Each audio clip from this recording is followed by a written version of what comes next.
Hare Krishna, Krishna Krishna, Hare Hare, Hare Ram, Ram, Hare Hare. So, welcome everybody to this wonderful session where we are trying to discuss the basics of Krishna consciousness. Basically, we want to go deeper into the fundamentals of Krishna consciousness. And then we want to learn how to present those fundamentals in Krishna consciousness. These sessions will be very effective for anybody who wants to learn the basics of Krishna consciousness and learn the art of presenting those basics and fundamentals of Krishna consciousness with proper citations, with proper references, with a decent amount of confidence, without becoming very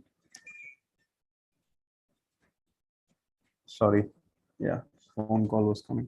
So without becoming very edgy or rude in the conversations, but at the same time being very emphatic and effective in the presentation of Krishna consciousness. These sessions will not only help us in strengthening our own faith in the scriptures, in the philosophy of the Bhagavad Dharma, but these sessions will also train us how to become propounders or people who explain this Bhagavad philosophy to everybody. So today's session is titled as finding perfect knowledge in an imperfect world. That's how we put the title for today's session. And we will discuss basically a few fundamentals in today's sessions.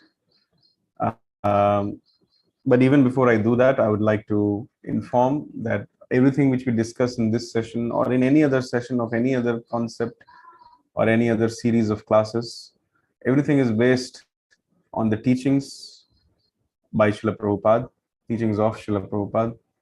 So these sessions are dedicated to him. For his pleasure, we are trying to do these sessions. So we take his shelter, we take his blessings, we invoke his blessings and create auspiciousness for all of us by chanting the pranam mantras. Please join me in chanting those pranam mantras. You may chant it by remaining on mute only.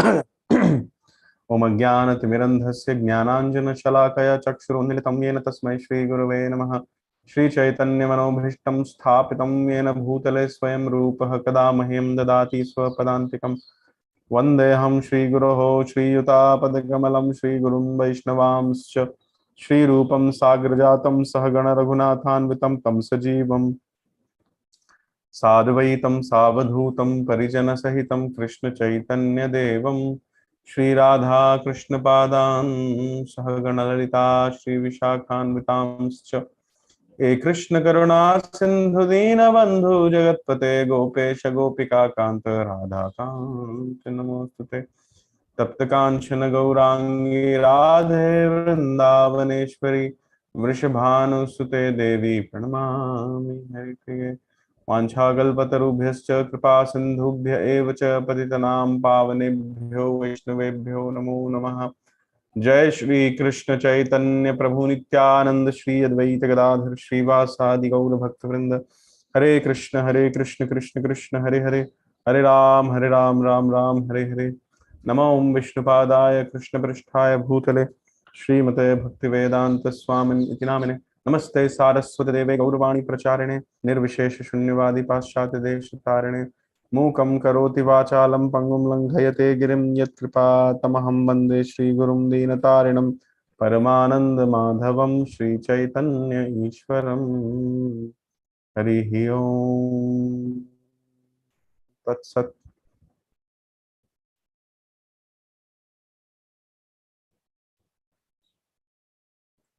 Hare Krishna. So today we are going to discuss how to find perfect knowledge in an imperfect world. As I discuss these sessions or these series of sessions, which is basically meant for helping us realize how, or basically helping us expose the misdirected civilization of which we are a part.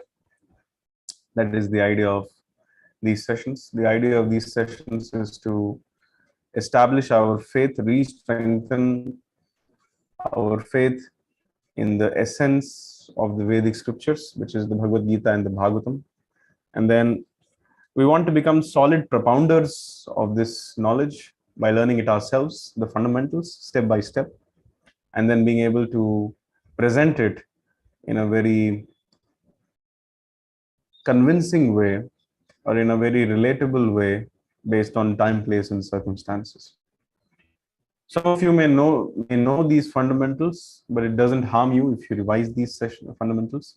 As in when we progress in these series, we will try to build up upon these basic fundamentals which we talked about in the previous sessions or in the earlier sessions. Today is session 1, and we are dealing with how to find perfect knowledge in an imperfect world. And all these are based on the teachings of Srila Prabhupada, the letters of Srila Prabhupada, the conversations of Srila Prabhupada, the morning walks of Srila Prabhupada, who is the founder Acharya of ISKCON. Let's start our discussion. The topic of this is an interactive discussion. Whoever wants to take part in this discussion can raise their hand, contribute a particular point, or present a very different angle to the flow of discussion. Please feel free to do that by raising your hands. And towards the end of this session, we will all get together and chant the Hare Krishna Maha Mantra also, which makes this session very fruitful. Okay, so when we discussed finding perfect knowledge in this imperfect world, first we need to understand what is imperfection. Imperfection is avidya. Lack of knowledge is avidya. Lack of knowledge is also, in one way, lack of constitutional knowledge is also avidya. And all this avidya basically leads to imperfection. A question comes that because of this avidya or lack of knowledge, evil exists. So there is a very nice statement which can be asked, like, what is this problem of evil, or what is evil? That question may be discussed. So in one of the conversations, Srila Prabhupada was asked the same question: what is evil? What is this called the problem of the evil? So the answer to this question is Krishna Surya Sama Maya Haya Andhakar Jahan Krishna Taha Nahi Maya Radhikar. Wherever there is Krishna or wherever there is sun, there is no shadow, there is no darkness present there. And absence of sun or absence of sunlight creates darkness or a shadow. Similarly, wherever there is Krishna, there cannot be ignorance, there cannot be avidya. An absence of this consciousness of Krishna, which is called Krishna consciousness, leads to something which is called as ignorance or avidya. And existence in this avidya is basically evil. So if somebody is always surrounding themselves with the name, form, qualities, and pastimes of Krishna, then there is no concept of evil. Absence of service-oriented relationship with Krishna is ignorance, is avidya, and that leads to evil. This is the basic understanding of what is evil. Even in the Bhagavatam, it says, Yasyasti bhaktir bhagavati akinchana sarvair gunais tatra samasate suraha harava bhaktasya kuto mahadguna manorathe nasati dhavato bahihi. So it says, those who are devotees of Krishna, those who are devotees of God, they have all divine qualities. So in Bhagavad Gita, there is a chapter number 16. It talks about divine and demoniac natures. The first 4 verses of the chapter, they talk about divine nature. And then the remaining, I think, 16 verses of the chapter, totally 20 verses, I think, in that chapter, plus minus 1 or 2. They talk about the demoniac natures.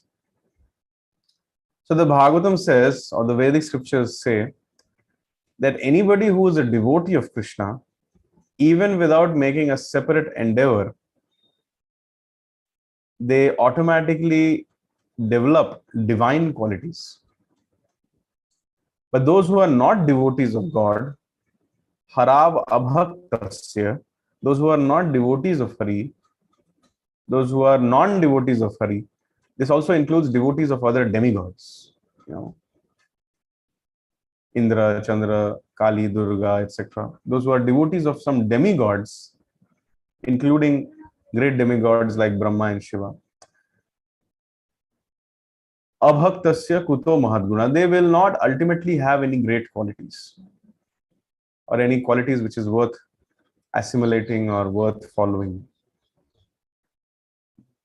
Why? Because these harav abhaktasyas, these non-devotees of Hari, it doesn't matter what kind of a big, they may be somebody as powerful as Hiranyakashipu or as influential as Ravana or whatever. They may be big PhDs, scholars, business tycoons, wearing very nice clothes, looking very nice, talking very nice, seem to be having very nice social etiquette and behavioral etiquette, but none of it matters, because if you carefully look into their personal lives, it'll all be evil. It'll all be very hellish, scandalous, non-inspiring, not worth giving a life for. Harav bhaktasya kuto mahadguna. Why? Because if those who are not the devotees of God, those who are not devotees of Hari, they are always on a mental concoction plane, a plane of mental concoction. Their statements or their language will be according to me, I feel, I believe, in my opinion, blah, blah, blah, blah, blah. There is so much rugged individualism in them. And that individualism is not based around God, but it is based separate from God. So because of that, they have this rebellious attitude towards anything which is sensible, anything which is coming down the tradition, anything which is coming in the scriptures. They want to challenge everything. They want to challenge the status quo of everything. For them, people who existed in the last 5,000 years, they were all idiots, all foolish people. Now that such and such person has been born in the last 25 years, they seem to outdate the wisdom, or they seem to be better than the combined wisdom of the last 5,000 years. So they simply challenge and break the norms and do whatever crap they want in the name of it's my life. So the problem with the devotees of non-devotees of Hari is this only: they are on a mental concoction plane, manoratha, and manorathe nasati dhavato bahi, and that mental chariot which they have made is running and running and running, and what is it being guided by? The illusory potency of the Lord, which is called as Maya, Maya Shakti. Ultimately, these non-devotees of Hari, they are stuck in the bodily platform of life, and all they know is eating, sleeping, mating, and defending. Even if they go to the moon and they come back, their ultimate goal by going to the moon is to eat, sleep, mate, and defend. That's a different thing whether they have gone actually or not. But as long as they are in the bodily conception of life, irrespective of wherever they go, they just eat, sleep, mate, and defend. And with that conception only, they want to explore the truths. They want to find the perfect knowledge or the perfect understanding of the universe or the things around them. So therefore, it's an utter failure. So, and because they are not able to do this, the propensity of cheating is there to hide their imperfections. They know that they are imperfect, but they hide it. They make fake theories. They make, there's a very nice book called as Forbidden Archaeology, in which all the so-called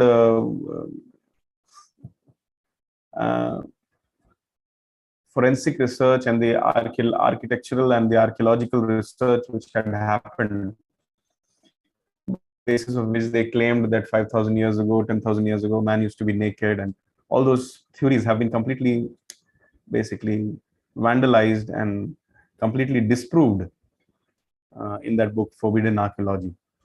how these so-called scientists, just to get some money and just to get some promotion, they simply played with the evidences here and there and created their own fantasy land in the name of research. It is very nicely exposed in that book. That's why we are trying to say that all that is evil, all that is ignorance, avidya. Wherever there is no Krishna consciousness, there is avidya. Wherever there is prema bhakti for Krishna, there is light of knowledge. Godhead is light, nescience is darkness. That is the understanding of what is evil. Now, a next question comes, then why does evil exist in the first place? If God is all good, then why does evil exist in the first place? So the answer to this question, as preachers, we must train ourselves to do. For example, why does, even if the government plans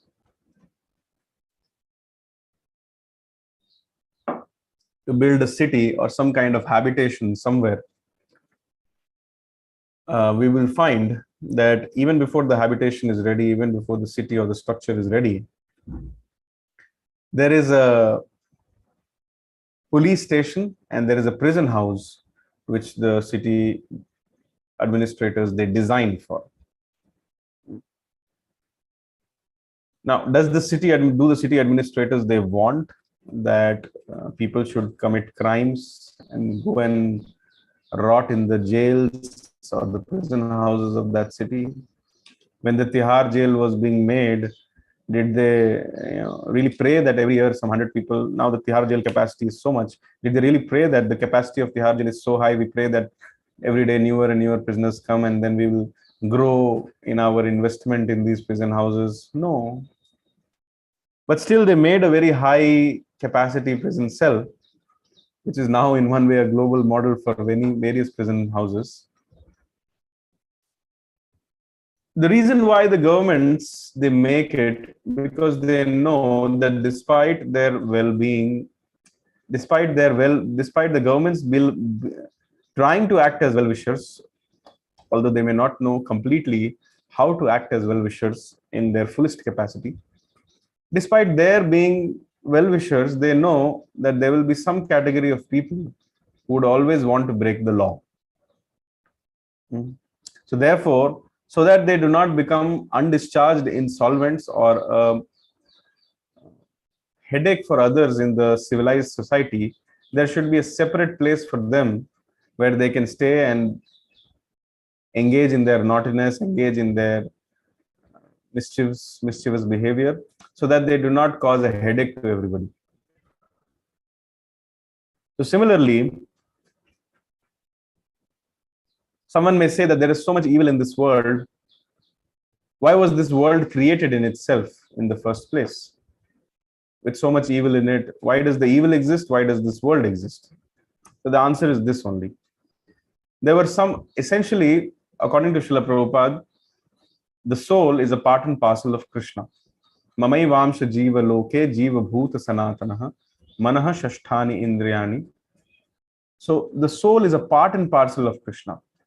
Mamai vamsha jiva loke. Krishna says they are my amshas.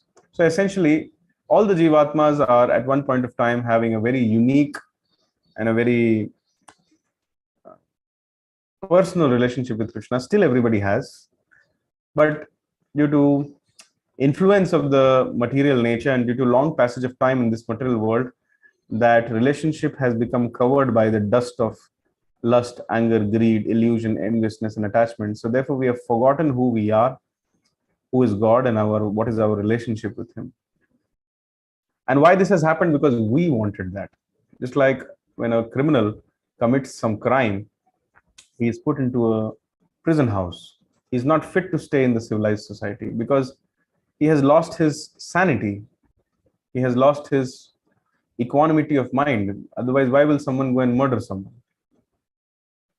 Similarly, those who become rebellious to Krishna, or those who do not want to peacefully coexist with the devotees of Krishna in the spiritual world are sent to this material world, just like the government or the city administration makes a separate house for these criminals.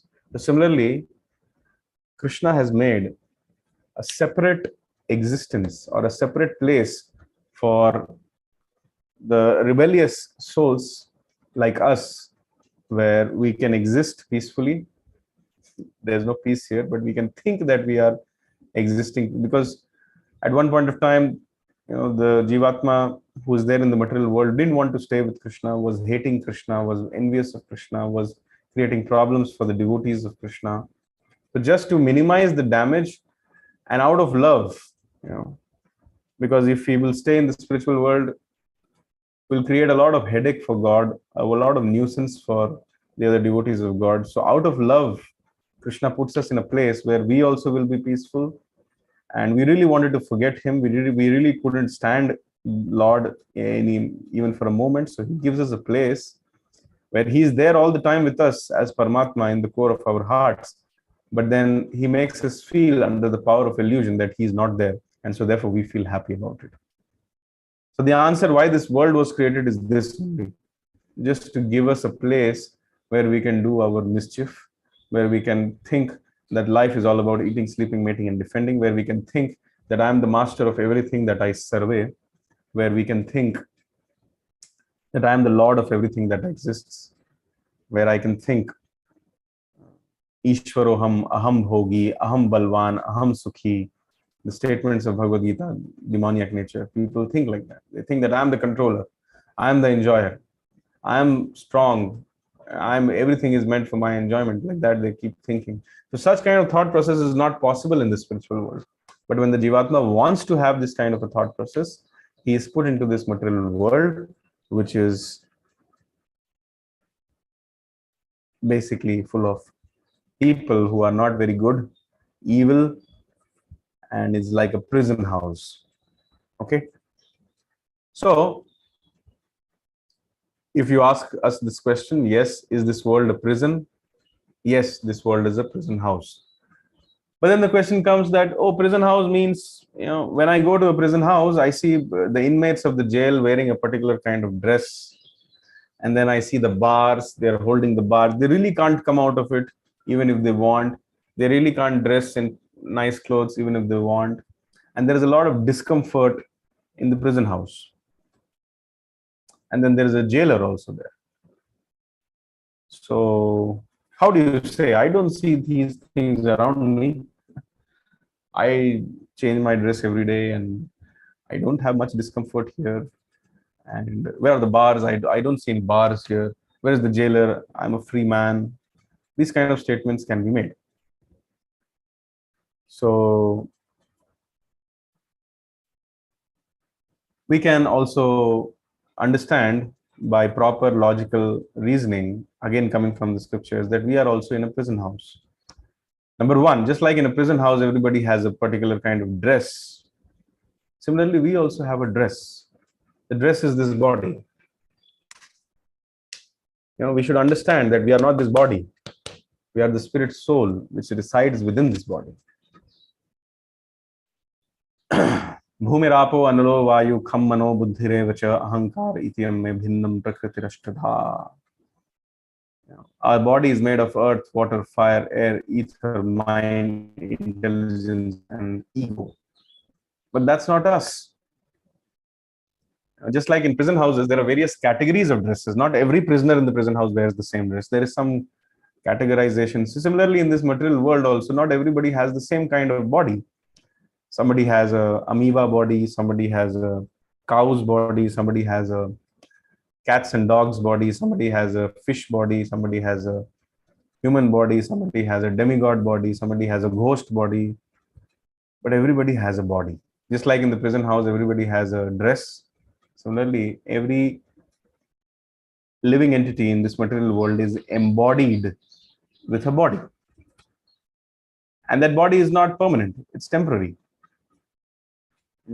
Just like in the jail, it's not a very comfortable place to stay. How many of you have actually gone and stayed in jail? Anybody has any I will not take out the name. You can just raise your hand so that I know that you have spent some time in jail. Okay, nobody here. But you can just imagine it's not a very comfortable place. For example, I am right now in this room. I can do whatever I want. After the session is over, I can just, relax for some time, go out for some time, drink water whenever I want. And if I don't like some noise somewhere, I can ask that person to keep quiet. But you can't do all this in jail. And people around you are very,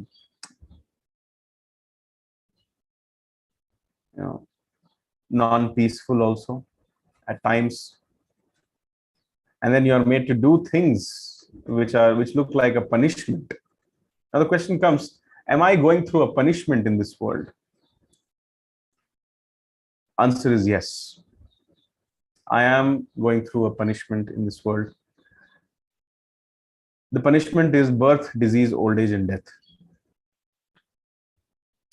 When the prisoner doesn't want to do some service, but he's forced to do. Similarly here, wearing this dress of this body, material body, I don't want to die, but I'm being forced to die. I don't want to become old, but I'm being forced to become old. I do not want to enter the womb of another mother, but I'm being forced to do so. I don't want to fall sick, but I'm being forced to fall sick. So therefore, there's a lot of suffering. Therefore, Krishna says in the Bhagavad Gita that this material world is dukkhalayam ashashvatam. Now, there are some jail inmates who are in thorough ignorance. If you go to a particular jail, you'll find that there are some inmates who say that I'm very happy here. I don't need to do anything. Whatever is ordered, I'm just doing a little bit. That too with half heart or no heart, or just somehow. There's no question of appraisal or assessment in the jail. A jail inmate is a jail inmate. If he's asked to do something, if he does, if he doesn't do, he's just left. He may be thinking that jail is a very nice place. I'm being given food by the government of India. I'm safe here. Everybody else can run into unemployment, but still my maintenance will not be stopped. And therefore, if I go out, I'll just commit another crime and come back. Sometimes jail inmates, they think like this. Similarly, a person in the body, who's an embodied living entity who is carrying this material body, may also think like that. That, see, look at me, I'm a great scientist, I'm a great physicist, I'm a great lawyer, I'm a great minister, MLA, engineer, doctor, whatever. I have a society which respects me so much. I get so much money and I'm able to meet my ends very nicely. So the kind of, this is called as ignorance. Just like the jail inmate he doesn't even realize after some time that real happiness is outside the jail, not within. But because he has stayed for such a long time in that jail, so he has become conditioned. That's called conditioning. So similarly, because we do not know that real happiness is in the spiritual world, but because since time immemorial, we have stayed in this material world, entangled in this material body, so we have started to think that existence in this material world is very nice. I'm so happy here. And I'll continue my existence. Just like some people, they go and take loans, thinking that they'll buy a very nice house. In that, they'll spend another 30 lakhs to do the interiors. And then when they'll go into that home, they'll understand, okay, I have a loan to pay of 5 crores. And then EMI, I will send my wife to work. I myself will go to work. I'll send my children to work. The whole family together will contribute to the EMI. And then it'll take 25 years to finish the EMI. And after 25 years, I will think of doing bhakti. And then after 25 years, when finally the loan is over, the house is crackling, seeping, the resale value is gone. A person enters into the house thinking that this is my house, and within 6 months, he dies looking at the cracks in the house. So people think that they are happy in this way, but actually they are not happy. That's the sad reality. But one may think that they may live in the house forever, but they'll be kicked out. One may think that I'm a great scientist, a great physicist, a great lawyer, a great MLA, But when the time has come, when the time is right, when the time is ripe, when the time is, when the time will come, everybody will be kicked out from whatever state of existence which they are in, either by the laws of nature or by death in itself. Mrityu sarva haraschaham. Krishna says in the Bhagavad Gita that I come as death. Those who do not acknowledge me in their lifetime and become sane by rendering devotional service to them, or to them, you can be an atheist as long as you face death. Once you face death, you have to face death. And death is another form of God. Mrityu sarva haraschaham. In the form of death, I come and I take away everything. A lifelong of absurdity, a lifelong of madness, a lifelong of existence of lust, where I'm trying to gain more and more and basically encompass or arrange more and more things for my sense gratification. Everything will be taken away in one shot. Your PhD will be taken away. Your name and fame will be taken away. Your beauty will be taken away. Your strength will be taken away. Your money will be taken away. Your relationships will be taken away. Even if somebody is some kind of a yogi thinking that I will get some siddhis, I'll be able to become smaller than the smallest or lighter than the lightest, heavier than the heaviest. I'll be able to control the minds of people. Vashita siddhi, prakamya siddhi, I'll be able to get whatever I want. If I want pomegranates from Afghanistan right now, I can get it. Even those siddhis will be taken away at the time of death. Nobody can save you. Even your gun cannot save you. So therefore, it is dukkhalayam ashashvatam. You will be kicked out. You're trying to, in one place, Srila Prabhupada says that material civilization without the blessings of God is like a child's play. A child goes on the sea beach, makes some sand castles, becomes very happy looking at the sand castle. Oh my God, it's so beautiful. I like it. There is a window here, there is a door here, there is an entrance here, there is a park here. But how long can the child play? As long as their parent allows them to play. Once the parent decides to go home, they will immediately take the child, and the child can't do much. And then one wave of ocean will come and everything will be destroyed. Similarly, all the beauty of this world, all the strength of this world, all the name and fame of this world, all the money of this world, all the knowledge of this world, all the possessions of this world, everything which one has in their material life is destroyed by one aspect of Krishna, that is called time. Forget about Krishna. Time is an energy of Krishna. One aspect of Krishna destroys all the beauty, all the strength, all the name and fame, all the wealth, all the knowledge, all the influence, everything which you have amassed over a lifetime will be destroyed, provided if it is not spiritual, it will be destroyed. But spiritual things are not destroyed. Time cannot destroy your spiritual pursuits. Time cannot destroy your spiritual wealth. Time cannot destroy that. If you chant Hare Krishna, Krishna Krishna, Hare Hare, Hare Ram, Ram Ram, Hare Hare, the last 5 seconds which you used, which you utilized rather, for chanting Hare Krishna, this is your eternal credit. If you don't do this, let's say you spend 50 seconds or 50 minutes trying to, do something which is not helping you to progress in your journey back home, back to Godhead, or progress in your journey to rekindle your lost relationship with God, then that time, it may appear very good. The whole world may clap at you, the whole world may glorify you, but ultimately it's a lost thing. It's like investing in a bank which has declared bankruptcy. Suppose you know that there is a bank which has declared that, okay, I cannot really give money back to people who have put it in my lockers, who have put it in my account. I'm a bankrupt bank. So when you hear such and such bank, recently there was one bank which had become bankrupt, And then the Reserve Bank of India came and gave shelter to that bank and revived it. So all the customers were pulling out all their money from that bank and investing in another bank. I never heard any customer who during that phase of time went and invested in that bank. Yeah, you are becoming bankrupt, so I will invest in you. So similarly, this body and this material civilization is already bankrupt. It is scheduled to end.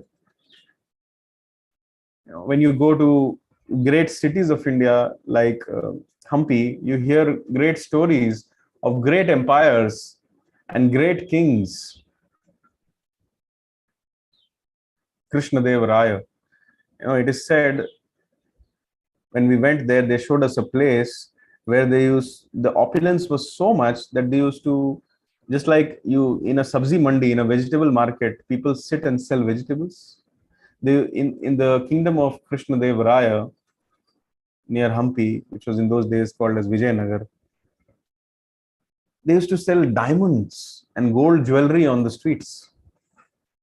It was said that in those times, if a lady would be doing some household work, and if she has put some wheat to dry in the sun outside, and if some bird would come to eat the wheat or the rice particles, then the lady would just remove one of her gold ornaments and throw at the bird.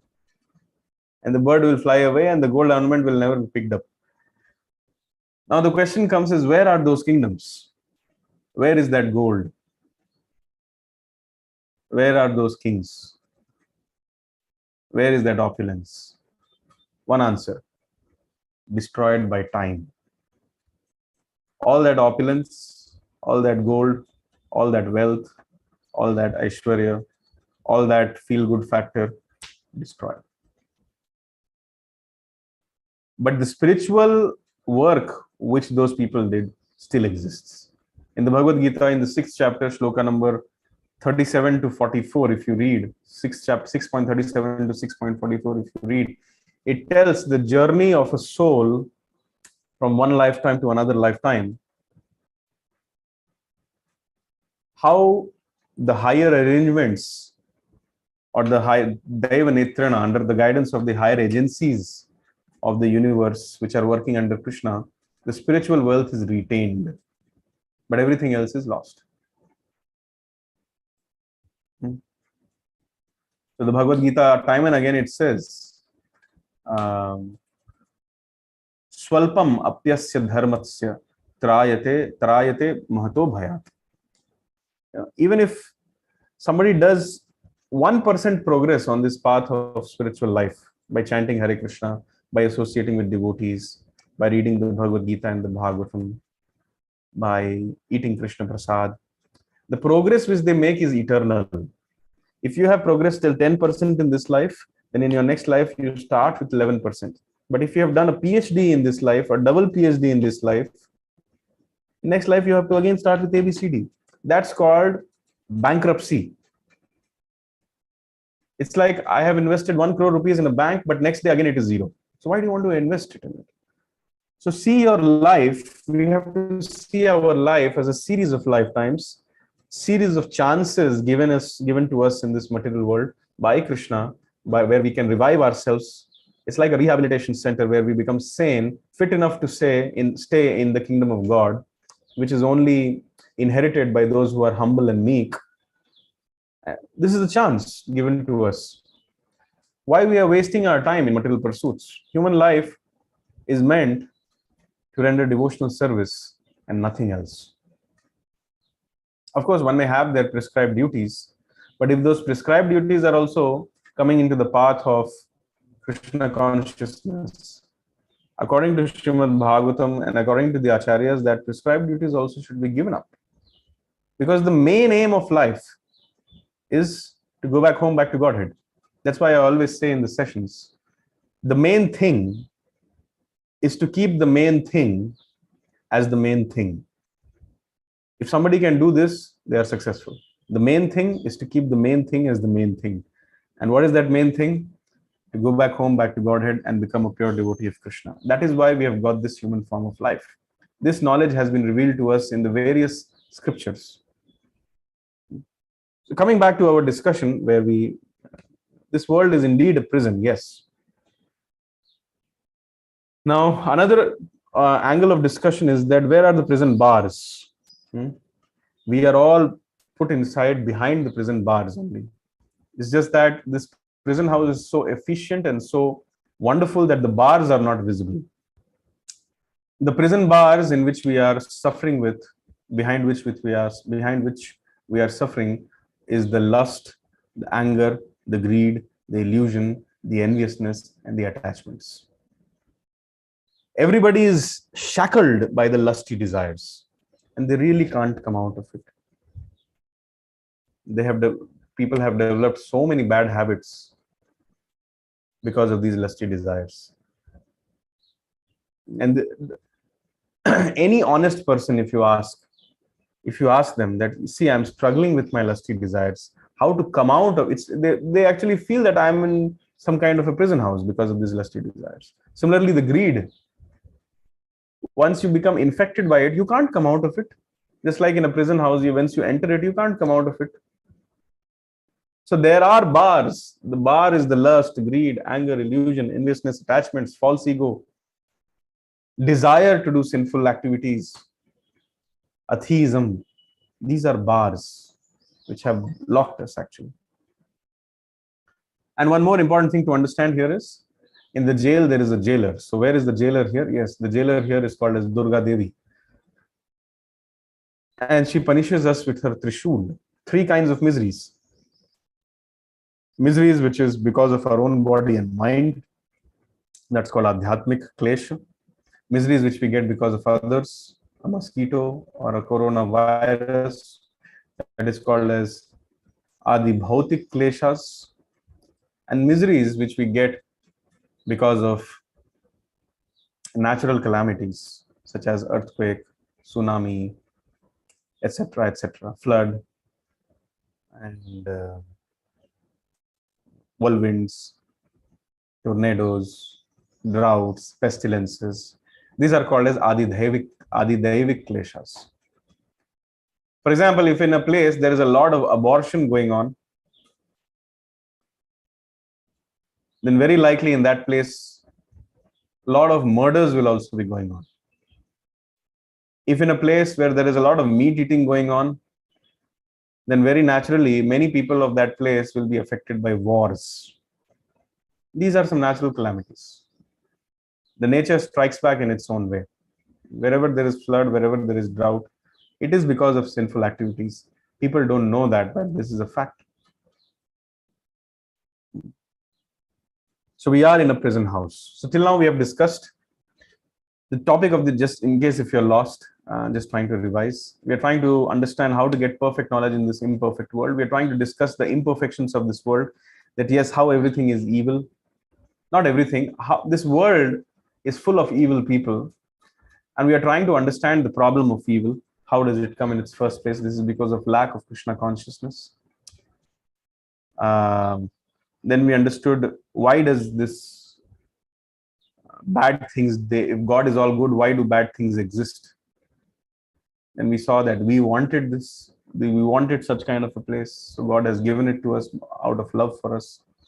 But indeed, this place is like a prison house. We have come here out of our own desire, but we can go only when God is pleased with us and allows us to come out. Just like if a house has some mischievous children, the father puts them in a room and lets them do the mischief there so that the others are not disturbed. So similarly, Krishna has put us here because we forced him to put us here. And to get out, we need to become obedient, surrendered, sincere devotees of Krishna. So these are some of the concepts. Another concept which I want to discuss is this concept of Mayavad. Many times people say that you are discussing so much about series of lifetimes. I don't believe in that. I believe that no matter what I do, I will just not be good, or what, I'm not accountable for anything and everything. After death, everything is anyways becoming zero, null, or nothing. Whether you run like this or whether you run like that, whether you live like this, whether you live like that, ultimately you will die, and with death everything finishes. I become nothing after that. So that is a wrong statement again. So there's a very nice verse in the Bhagavad Gita. Dehino yasmin yatha dehe kaumaram yauvanam jara tatha dehantara praptu dhirastatra namuhyati. So dehino yasmin yatha dehe kaumaram yauvanam jara. Someone may say after old age I will become nothing. This is wrong. First you have a child's body, then you have a young man's body, then you have an old man's body.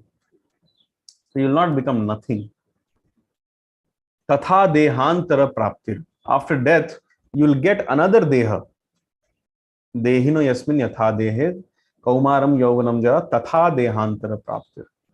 According to the consciousness which you have at the time of death, yam yam vapi smaran bhavam tajatyante kalevaram. According to the consciousness which you have, and your consciousness is a result of the karma which you have done throughout your life. So basically, according to the karma and according to the consciousness which you have at the time of death, your next body will be decided and you don't have a choice.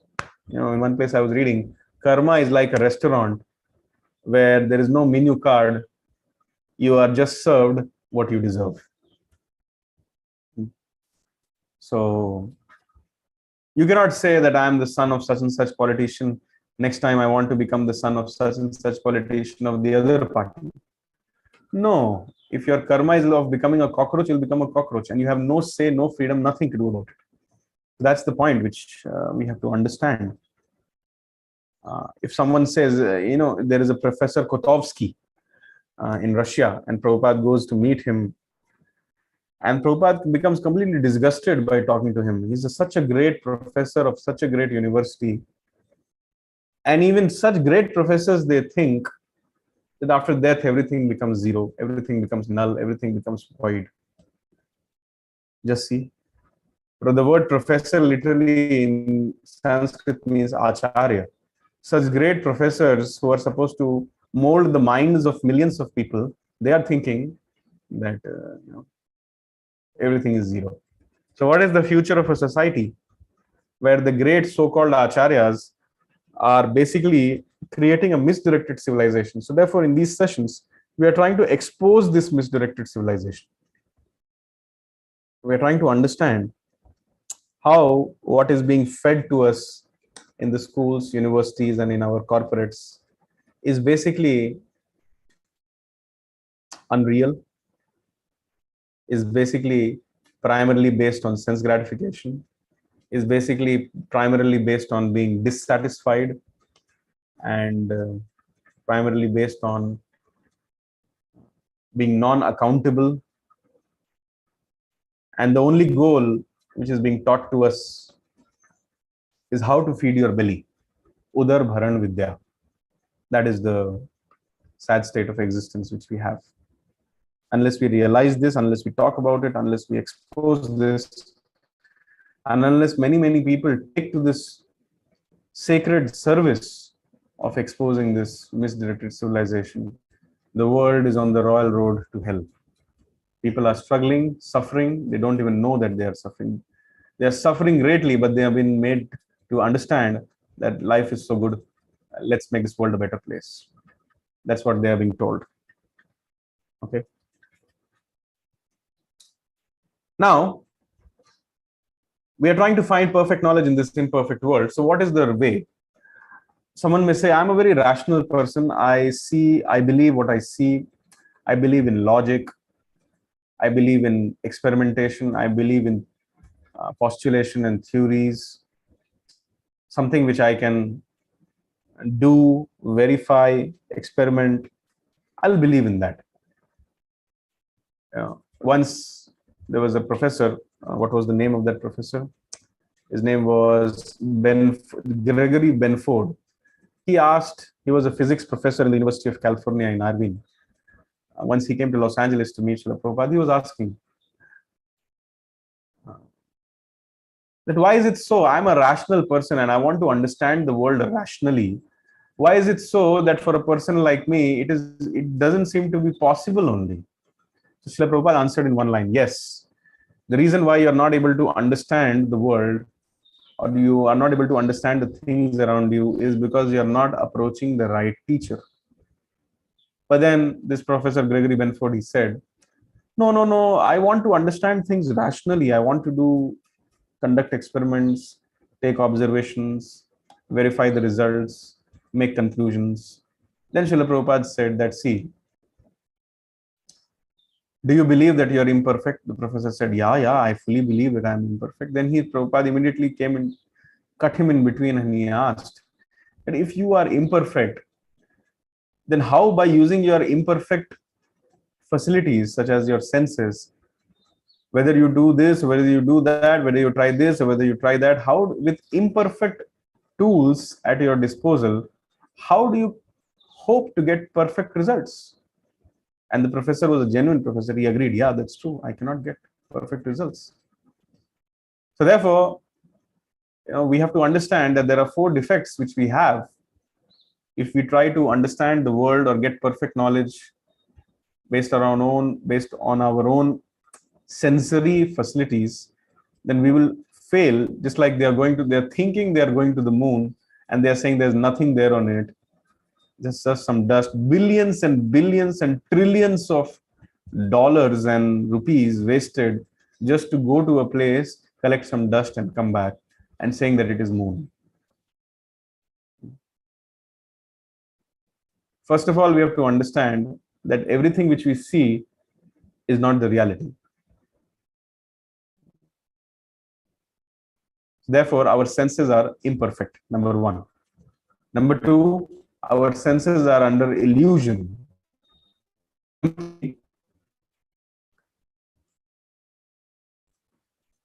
There is a tendency, a very gross tendency to make mistakes. And number 4, because we make mistakes, there is a tendency to cheat. So these are the 4 defects in our senses. If someone says, I see what I believe, pratyaksha praman, they will fail. Because everything which you see is not the reality. You will see a mirage in a desert. It will appear like water. You have proper 20 by 20 vision, but you are able to see water in the desert. But is that the truth? No. You need to have higher knowledge to understand that it is not the truth. If you only depend on your senses, and if you go and do experiments, okay, at this time of the day, the mirage is appearing, it is this much, the luminous quotient or the flashy nature is so much so, blah, blah, blah, blah, blah, blah. It's just a waste of time. So therefore, pratyaksha praman doesn't mean anything. You can't see so many things, but that doesn't mean it doesn't exist. So pratyaksha praman will not help you. Anuman praman also will not help you. Your theory and posture writing, coming up with theories and formulas is also based on assumption.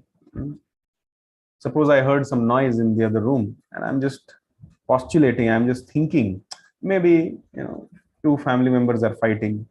Someone may say, no, they're not 2 fighting, the neighbors are fighting. Someone may say, no, none of them are fighting. Actually, they are actually very happy because some great thing has happened. But when I actually go and see there, I realize just the television is on.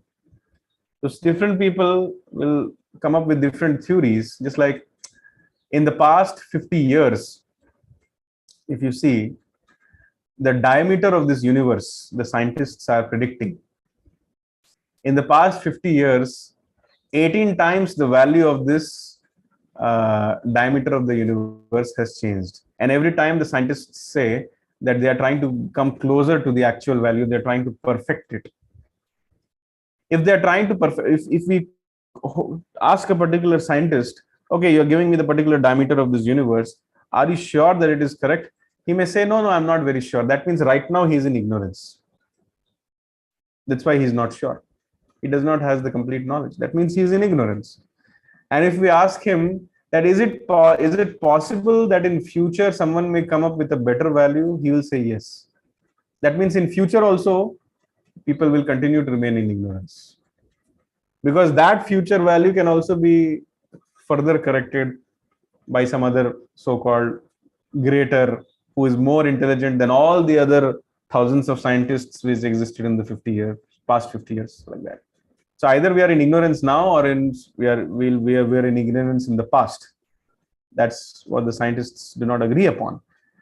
If I have to give 50,000 rupees to someone, and if I give a check that in 2023 in the month of August, I'll give you 50,000 or let's say 5 crore rupees. But right now I have 0 rupees. Will you accept that post-dated check? No. Similarly, the scientists, they are not able to come up with anything logical. Like in the 1970s, all the scientists were claiming during the time when Srila Prabhupada was in the West, they were claiming that they will solve the problem of death. They will solve the problem of gravitation. Where is the solution till now? That was a post-dated check. Many people, they went for it. They made movies around it. They wrote novels around it. But till now, we never saw anybody not dying. The scientist who proposed it also died. So the scientists' statements is like a post-dated check. Trust no future, however bright it may be. That's what Srila Prabhupada would say. Trust no future, however bright it may be. Depend on the present. Live in the present. The one who lives in the present is the holiest. So the point which I'm trying to make is, coming back to the discussion, there is no way in which you can experimentally or rationally try to learn. Even if you want some material knowledge, you have to go to a university, you have to sit with a professor, and the professor will teach you, only then you will understand. You can't just pick up a book and read in your home and become an expert at it. No. Similarly, if we want perfect knowledge in this imperfect world, we have to go through the Shabd Praman, or we have to go through the Vedic literatures, or in simple words, we have to go to a person who is a sincere teacher of the art, of the science of Krishna consciousness. So therefore, I would like to summarize my discussion now. If you want to have perfect knowledge in this imperfect world, then you have to first find a perfect teacher. Who is a perfect teacher? Kiva Vipra Kiba Nyasi Shudra Kene Noy Jai Krishna Tattva Veta Sai Guru Hoy. The Chaitanya Charitamrita says it doesn't matter whom you are approaching, whether that person is a great scholar or a great renunciant or a completely materialistic person who has not even a good family origin. Kiva Vipra Kiba Nyasi Shudra Kene Noy Jai Krishna Tattva Veta Sai Guru. Anybody who knows the science of Krishna is competent enough to become a guru. So anybody who preaches exactly and only what Krishna taught is a perfect guru. I repeat these, please take note of these two adjectives. Anybody who preaches exactly, that means they are not adding their mirch and masala in the teachings of Krishna. Some people, they interpret. A very famous author of India, he once told that when I read the Bhagavad Gita and when I read the Bhagavatam, I see so much difference in the personality Krishna that it is impossible for me to understand and believe that they are talking about the same Krishna. Certainly, there would have been more than one Krishnas. The Bhagavatam talks about one Krishna who is stealing butter and getting tied by his mother into a wooden mortar. And the Bhagavad Gita talks about some other Krishna who is like the Jagat Guru, who is giving such great eternal knowledge, such as the Bhagavad Gita, and who is the King of Kings as Dwarkadhish. This is called as Maya Aparhita Jnana. Because of no devotion to Krishna, his knowledge was stolen away by illusory energies. So such people, although they have knowledge, their knowledge has no value. It will not save them at the time of death. So that's what I'm saying. We have anybody who teaches exactly what Krishna has said, without putting in, according to me, I believe that was the problem with Bhagavad Gita, which was existing, Bhagavad Gitas which were existing before Srila Prabhupada wrote the Bhagavad Gita as it is. Therefore, I encourage everybody to have their own personal copy of Bhagavad Gita as it is. Try to preach through it. It is said that to know the subject matter well, you should teach it. So therefore, all of you should try to preach to the Bhagavad Gita in your own capacity. Learn from the seniors and preach. exactly what Krishna has told. That's why ISKCON's Bhagavad Gita is called as Bhagavad Gita as it is. And then you have to preach only what Krishna has told. Once I went to one of the Prabhupada disciples and asked him one question. It was kind of a very different kind of a subject matter question. I thought he will try to give me some answer. You know what he told? He said that the Bhagavad Gita doesn't talk about it. Prabhupada never spoke about it. So I also don't know anything about it. It touched my heart. He may have known something about it, but he chose to not speak on that subject matter because Krishna has not spoken on it, or Bhagavad Gita has not spoken on it, or most importantly, his spiritual master Prabhupada has not spoken on it. This is called chastity. Why waste time with other things when life is short to understand the Bhagavad Gita only? Arjuna was such a great person that in 40 minutes he understood the entire Bhagavad Gita. But look at our conditioned state. Even if we read it 10 times, we still feel we have not fully understood. So why waste time with other things which are not so important? If you think that do you think that Krishna was less intelligent to include so few subject matters in Bhagavad Gita and not include few subject matters in Bhagavad Gita? If you go to this chapter 13, shloka number 8 to 12, Krishna says what is knowledge and what is ignorance. He talks about 20 things which are knowledge. And then after mentioning those 20 line items, he says everything beyond everything except this, everything which is not included in this list of 20 is ignorance. You know, only Krishna can make such statements because he really knows everything. And he has chosen only 20 important things out of that. And he says, apart from these 20 things, everything else which exists is ignorance. Now, Krishna didn't waste time discussing in detail about those things apart from these 20 things. He spent time discussing only 20 things. So if some question matter comes which is beyond these 20 things, why to waste time discussing it? If Krishna doesn't discuss it, we followers of Krishna also shouldn't discuss it.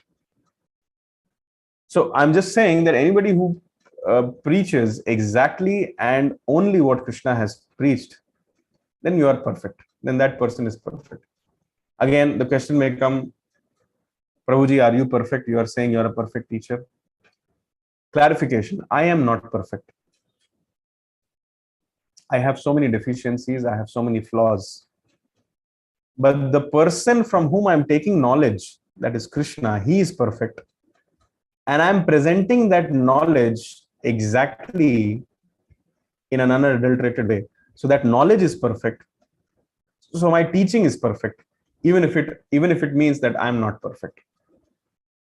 Just like Prabhupada always gives the example of a postman.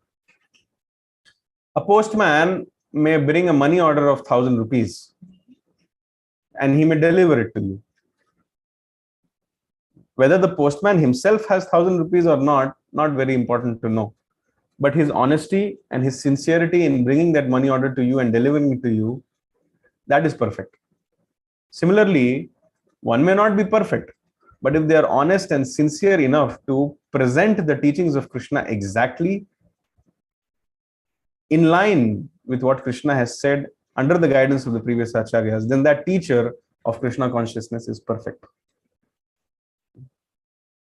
So in this way, we can get perfect knowledge in this imperfect world. So that was a nice session in which we tried to discuss the fundamentals of Krishna consciousness. We are trying to expose the misdirected civilization which we are a part of.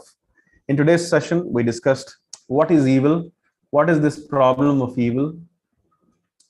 Next, we discussed why does evil exist in its first place.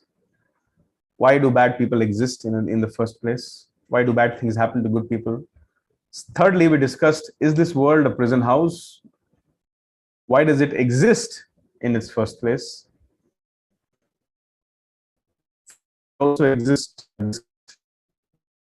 What will happen to me after death? Will I become null and void? Will I become nothing? Or is there something else which exists after death?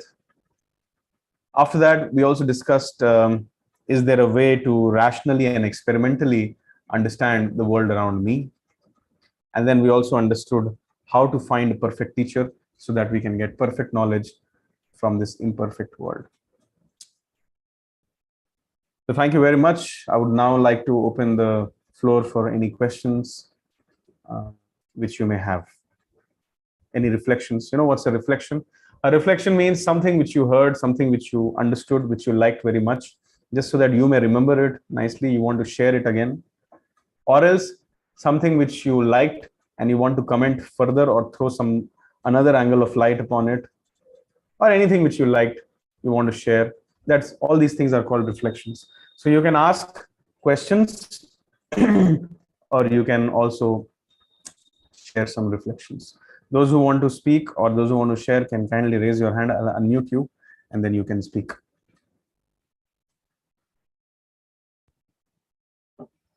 Some reflections, when shared, it encourages the speaker also, and questions help everybody who is there a part of this discussion.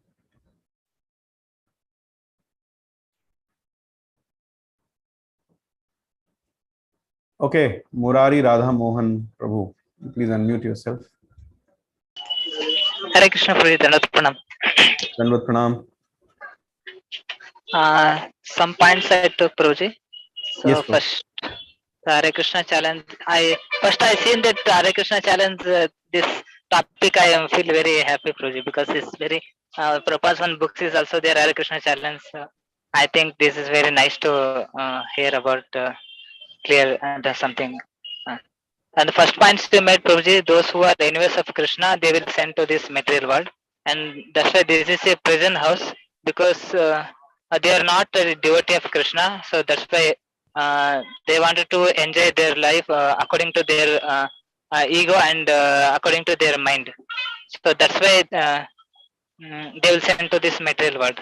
And if they are in the spiritual world, they were some doing some havoc situation creating to the devotees. That's why they're created this material world and they're set to the this material world.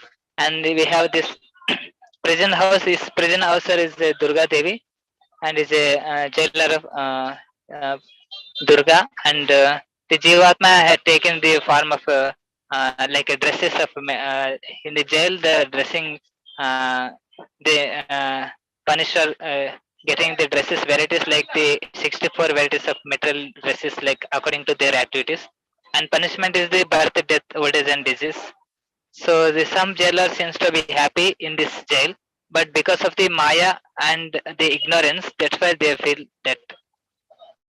And when the time will come with kick out, according to their karma, we think we are happy in this material, but actually we are not happy. So the real happiness which is in spiritual world. So we are ignorantly we are not taking it. And without blessings of Lord, this material world is like a child playing in the beach. So we are investing so many there. That's all. Hare Krishna. Thank you, Murari Radhamohan Pro. Mayank Mittal Pro has raised his hand. You may kindly unmute yourself and ask your question or your reflection. Sure. Hare Krishna Prabhuji. Can you hear me? Okay. So Prabhuji, first of all, thank you for the amazing lecture. I had one question, one follow-up question from the lecture itself. And that is that when we give the analogy that right now we are sort of in a prison, and because we were envious, either we were creating some, we were unjust to Lord, we were pious of, we were envious of Lord, or we were just creating some miscreations which were affecting devotees of Lord, we came here. So in the Bhagavad Gita, Lord have mentioned that once we go back to Godhead, we don't return back, right? But in the actual prison, once you are free from the prison, you may again commit a sin, and you can again be sent to prison. But this is not the case when we talk of the holy world. So like, how can we explain this thing? How can we be so sure? We know that Lord Krishna has himself told this thing, that once we go back to Godhead, we will never come back here again. But other than that, what can be the explanation for this? Okay, good question. The question is that This analogy doesn't seem to be fitting. Once you go out of the jail, you can always come back. But Krishna says, once somebody goes to his dham, yad gatvan anivartante tad dham paramam mamaha. And once somebody goes there, he has no obligation to come back. How to understand this? Point number one. Analogies cannot be stressed or extended unlimitedly. What is the meaning of analogy? The meaning of analogy means, given a particular scope or context of discussion, I'm trying to, or one person tries to bring in an analogy which is not universally applicable, but in the locally applicable context, it helps a person to appreciate some aspect which otherwise was not so easily understood. That's the meaning of analogy. So extending an analogy unlimitedly or infinitely is against the rules of logic. First point. Second point, Krishna says in the Bhagavad Gita, Yad Gatvan Anivartante Tad Dham Paramam Mamaha. In the purport, Srila Prabhupada explains that what this means. It means that once someone goes back to Godhead, they have no obligation to come back. Prabhupada uses the word obligation, which helps us to better understand the statement of Krishna. For example, if you go to the Swarga by doing some pious activities, you have an obligation. Kshine punya marti lokam tam vishanti. When your pious credits are exhausted, you are obliged to come back. Please understand and appreciate this point. Once you go on a vacation, when your vacation is over, you'll be obliged to come back. Chutti khatam, school shuru. But Bhagavad Dham or Golok Vrindavan is a place where there is no obligation on the Jivatma to come back. If he wants, he can remain there eternally. But if he wants, if he desires to leave Krishna, he can also come back into the material world. I repeat, there is no obligation on the Jivatma to come back, but a Jivatma has this minute independence which Krishna has only given him, because Krishna is independent. So like father, like son, we have a little minute independence like Krishna. If we choose, we can again come back into the material world. But the question is, why will we choose? Generally, a person who goes to the spiritual world will never choose. But out of madness, someone may choose. We never know. Now, this again brings us to another question. How did we come back? Why did we come back? How did we become mad? We were with Krishna. We were in the spiritual world. What kind of bad association we had, or what kind of aparadh I did? How is it possible to do some aparadh there or get some bad association there? How did we actually fall down? So the answer to this question is, go back home, back to Godhead, and ask this question to Krishna himself, and he knows, he'll answer you. But apart from that, the analogy aspect, yes, it cannot be unlimitedly extended. It breaks the rules of logic. And secondly, Jivatma has no obligation to come back. But if he so desires, just like all of us desired to come to the material world, one can always come to the material world. Does this answer your question, Mayank Prabhu? Okay, I have to unmute you again so that you give me a confirmation. Yes, Prabhuji, the analogy part, I do understand, and that does make sense. So, like, we do analogies to actually understand the concept more better by applying it in a similar fashion. We know, like, already known concepts can be, like, analogies meant to understand those concepts using the concepts which we already know. So that part I do get, that we cannot extend them unlimitedly. That is for sure. But I think I need to dig a little bit deeper, like on the second question that you yourself raised. And I was actually also about to ask that same, that yeah, I sensed it. That's why it's Prabhupada. You know how Prabhupada puts this? Prabhupada puts it that suppose if you have fallen into this Jiva fall down question, Prabhupada says that suppose if you have fallen into a river and the river is flowing very swiftly and you're about to flow into the river and fall down a steep a steep slope or hit yourself against the rock, what's the first thing which you will do? First thing which you will do is ask for help and think about how you can come out of this uncomfortable, unnatural, foreign situation in which you have somehow put yourself into. Will you actually be banging your head against the rocks and falling down the steep slopes, cutting yourself, losing an arm? Will you be thinking how to save yourself immediately, or will you in that situation be thinking how actually you fell down in the river? So Prabhupada says that you should first try to save yourself, and then when you are out of that river, when you are safe on the banks of the river, that time you can peacefully sit there and analyze how you actually fell down and how to not make this mistake again. So similarly, actually speaking, there is no way in which you can understand. Only Krishna can tell you. There is no other way. There is no other document. There is no other. Only Krishna knows how you fell down, how I fell down, how the Jiva fall down happened. So instead of using our time in this understanding that how I fell down, we should first try to save ourselves, go back home, back to Godhead, and then sit there and analyze, ask questions to Krishna. Okay, what happened, why it happened, and how to avoid this. All that analysis can happen there. This is the statement of Prabhupada, and I'm just repeating it. Does this satisfy you? Yes, Prabhuji. Thank you so much for the answer. Hare Krishna. Hare Krishna. Hare Krishna. Any other questions, comments, reflections? Okay, then we would like to end today's discussion. We will chant one round of the Hare Krishna Maha Mantra together. That is the most important part of this discussion. All these discussions which we are doing should culminate in chanting Hare Krishna and regularly reading Srila Prabhupada's books. If all these lectures are not helping you to or convincing you to increase your number of rounds or chant fixed number of rounds daily, and if they are not convincing you to read Prabhupada's books and hear his lectures, then all these lectures which we are doing as a part of this Sunday youth sessions are simply a waste of time. So please make sure that you become fixed up in your Krishna consciousness by chanting. Today's Ekadashi.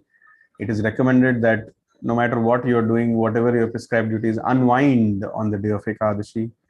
Even if you are doing something which is which you feel is saving the world, take a break if possible, or try to take a break, plan to take a break on Ekadashi, and chant, eat less, sleep less. Understand by the process of fasting on Ekadashi that you're not this body, and make more time for chanting Hare Krishna and doing more devotional service. That is the message. So on this day of Shayana Ekadashi, let's take this opportunity to chant. And one more message I have, one request I have for all the devotees here. Try to bring more new devotees with you. That's how your preaching will be successful. As we look around ourselves, we see so many people crazy, victims of this misdirected civilization. Somehow, by mercy of Guru and Krishna, we have understood and we somehow feel we are on the right path. But we will be considered as gentlemen by Krishna if we bring others on this path also. Look at the smile on the face of Krishna. If you want to make that smile broader and bigger and more charming, try to bring more and more people into the realm of Krishna consciousness. Try to bring more and more people to the sessions of Krishna consciousness. If you want to do that, if you don't want to broaden the smile on the face of Krishna, if you don't want him to feel more happy, if you do not want to share the anxiety which he has, then just continue as it is. Be happy in your own sadhana, in your own bhajan. But if you really want to make Krishna more happy, more satisfied, if you want to make him more charming with a broader smile, then preach more and bring more. I would like to give a slogan to all of you. Each one, earlier I was saying each one get two, but now I would like to, say that each one get one. Every week try to get one new person to the realm of Krishna consciousness. That will be very, very helpful both for yourself as well as for the others. Now, let's pick up our Japmala. I hope everybody has their Japmalas, and let's chant one round of the Hare Krishna Maha Mantra together. This will be really helpful for us. Kirtan is more powerful. Sankirtan is more powerful than Kirtan. If you can turn on your videos, if possible, so that we can have your darshan, we can see each other and feel more connected, then it will be good. First, we'll chant the Prabhupada Pranam Mantra. Then we'll chant the Panchatattva Mantra. Finally, we'll chant the Hare Krishna Maha Mantra.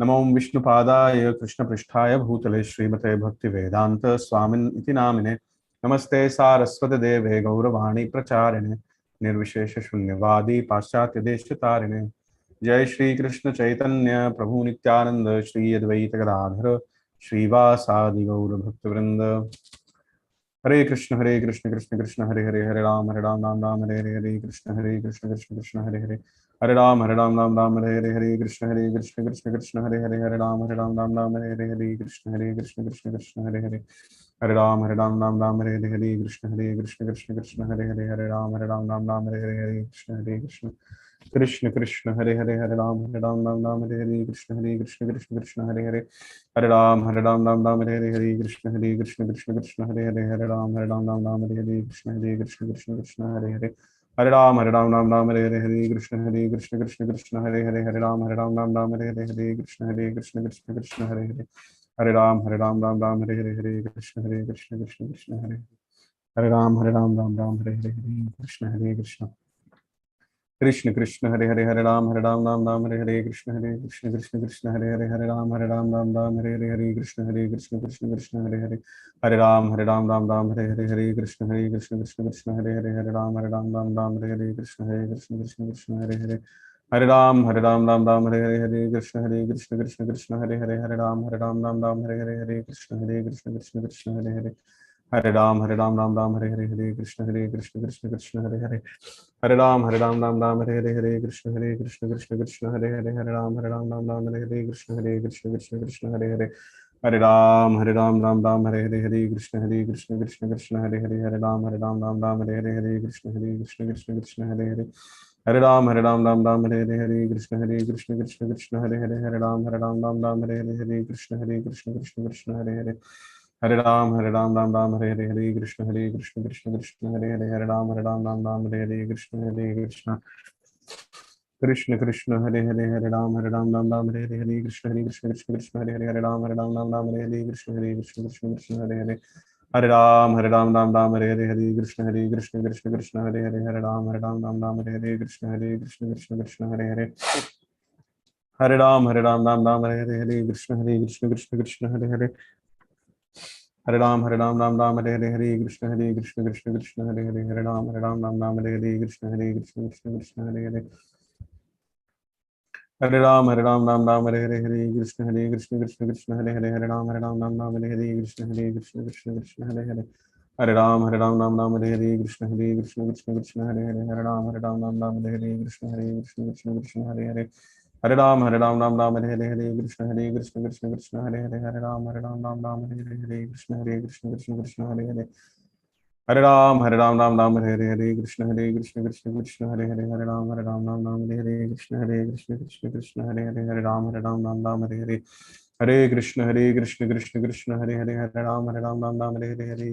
Hare Hare Ram Hare Hare Krishna Krishna Hare Hare Hare Ram Hare Hare Krishna Krishna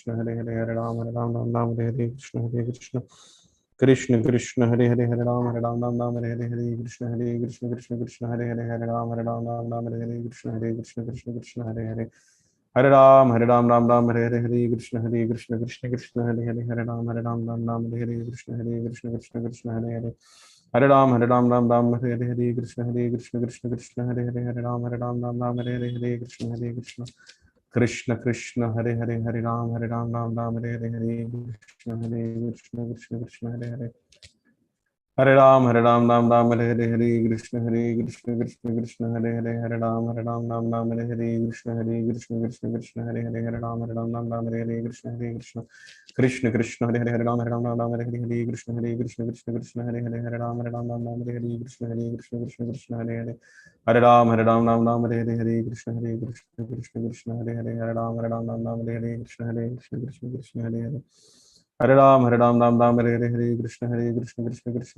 Hare Ram Hare Hare Krishna Krishna Hare Hare Hare Ram Hare Hare Krishna Hare Hare Hare Ram Hare Hare Krishna Krishna Hare Hare Hare Ram Hare Hare Krishna Hare Hare Hare Ram Hare Hare Krishna Hare Hare Hare Ram Hare Hare Krishna Hare Hare Hare Ram Hare Hare Krishna Hare Hare Hare Ram Hare Krishna Hare Hare Hare Ram Hare Hare Krishna Hare Hare Hare Ram Hare Hare Krishna Hare Hare Hare Ram Hare Hare Krishna Hare Hare Hare Ram Hare Hare Krishna Hare Hare Hare Ram Hare Hare Krishna Hare Hare Hare Ram Hare Hare Krishna Hare Hare Hare Ram Hare Hare Krishna Hare Hare Hare Ram Hare Hare Krishna Hare Hare Hare Ram Hare Hare Krishna Hare Hare Hare Ram Hare Hare Krishna Krishna Hare Hare Hare Ram Hare Hare Krishna Hare Hare Hare Ram Hare Hare Krishna Hare Hare Hare Ram Hare Hare Krishna Hare Hare Hare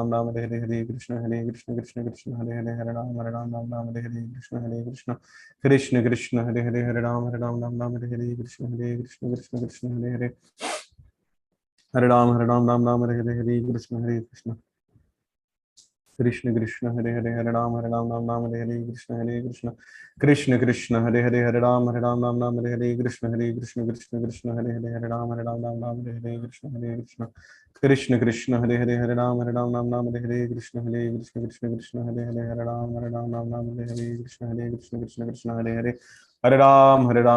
Hare Hare Ram Hare Hare Krishna Krishna Hare Hare Hare Ram Hare Hare Krishna Hare Hare Hare Ram Hare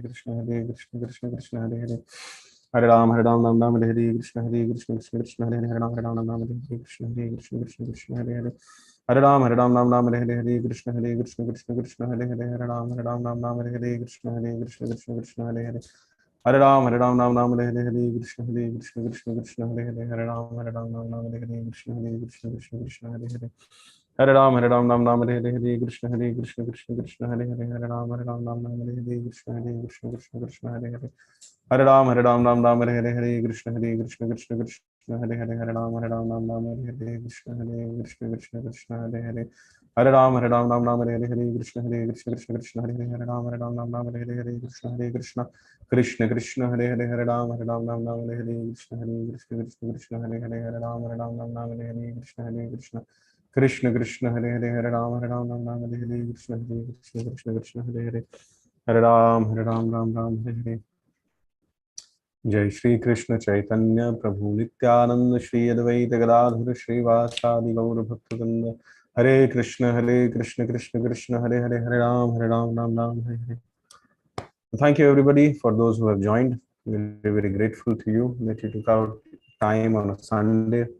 You could have been anywhere doing anything else, but you chose to come to this discussion where we are trying to expose the misdirected civilization of which we are a part of, where we are trying to understand how to find perfect knowledge in this imperfect world. This shows that you put Krishna consciousness above all other priorities. So congratulations for that. A short note with which I will end today's discussion. Just like when we are sleeping, all our senses are asleep. Even if a snake crawls on us, if we are in deep sleep, we'll be unaware. Even if someone puts a chili on our tongue, we may not be able to wake up. But even when we are sleeping, one of the senses is still awake. That is the sense of hearing. That's why even when we are in deep sleep, when we hear an alarm, we get up and either wake up or snooze it. So similarly, we are now in this sleeping state of consciousness where we have forgotten who we are. We are in the prison bars of lust, anger, greed, illusion, enviousness, attachments, false ego.